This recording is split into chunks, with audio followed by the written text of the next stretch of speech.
किसी सरकार की उल्टी गिनती तब शुरू हो जाती है जब जनता सरकार के खिलाफ अपना रोष दिखाने लगती है।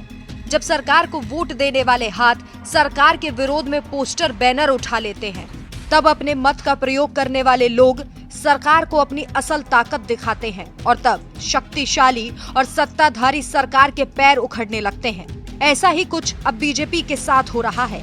खासकर जिन राज्यों में अभी विधानसभा चुनाव होने हैं, वहां पर बीजेपी की उल्टी गिनती शुरू हो गई है। हिंदी बेल्ट में अब बीजेपी की पकड़ और भी ज्यादा कमजोर हो गई है। कांग्रेस से बीजेपी में गए नेता पार्टी के लिए अब मुसीबत बनते जा रहे हैं। इसी लिस्ट में टॉप पर हैं केंद्रीय उड्डयन मंत्री ज्योतिरादित्य सिंधिया, जिन्हें लोग महाराज कहते थे, लेकिन आजकल महाराज की उनके ही गढ़ में खूब फजीहत हो रही है। नौबत ये है कि सिंधिया से नाराज होकर बीजेपी के विधायक पार्टी से विदाई ले रहे हैं। अब डैमेज कंट्रोल करने के लिए बीजेपी ने जन आशीर्वाद यात्रा की शुरुआत की, लेकिन इस यात्रा से बीजेपी को सिर्फ नुकसान हो रहा है। हाल ही में सिंधिया अपने गढ़ ग्वालियर के अंबाह में जन आशीर्वाद रैली निकाल रहे थे।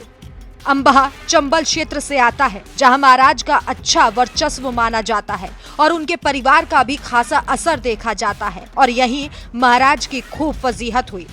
अब इससे सिंधिया को इतना तो समझ आ गया होगा कि बीजेपी में जाकर उन्होंने कितनी बड़ी गलती कर दी है। अंबाह में जन आशीर्वाद यात्रा के दौरान सिंधिया का कट्टर विरोध किया गया। इसका वीडियो एमपी कांग्रेस ने ट्वीट किया और कैप्शन दिया, बीजेपी की फर्जी यात्रा का विरोध जारी। अंबाह में बीजेपी की फर्जी यात्रा में ज्योतिरादित्य सिंधिया, नरेंद्र सिंह तोमर और वीडी शर्मा को जनता ने काले झंडे दिखाकर विरोध किया। बीजेपी हार रही है, जनता नकार रही है। जिस ज्योतिरादित्य सिंधिया को महाराज कहा जाता था, अब उसी ज्योतिरादित्य सिंधिया को काले झंडे दिखाए जा रहे हैं। अब आपको विरोध का वीडियो दिखाते हैं, आप भी देखिए क्या हाल बीजेपी के प्यारे नेताओं का लोगों ने किया, जो आशीर्वाद लेने के लिए जनता के पास गए थे, लेकिन जनता ने उन्हें लानत दिया। मध्य प्रदेश में अभी शिवराज की सरकार है, जो कि कमलनाथ सरकार को धोखे से गिराकर हासिल की गई।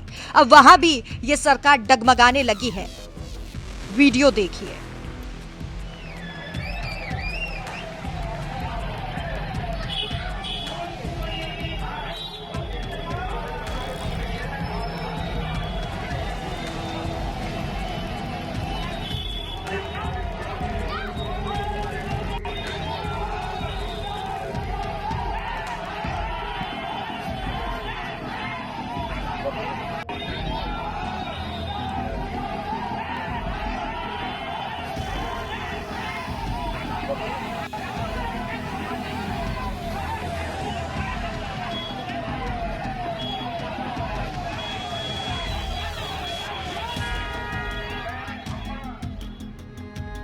इस वीडियो को देखकर ऐसा लगता है जैसे साल 2018 में बीजेपी सरकार को भगाया था, वैसे ही एक बार फिर से बीजेपी का हाल होने वाला है।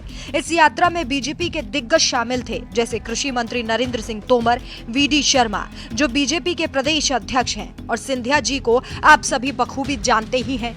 इतने बड़े नेताओं का अपमान बीजेपी के लिए शर्म की बात है। चुनाव सिर पर है, लोकसभा और विधानसभा दोनों ही। ऐसे में बीजेपी की ये फजीहत काफी भारी साबित हो सकती है।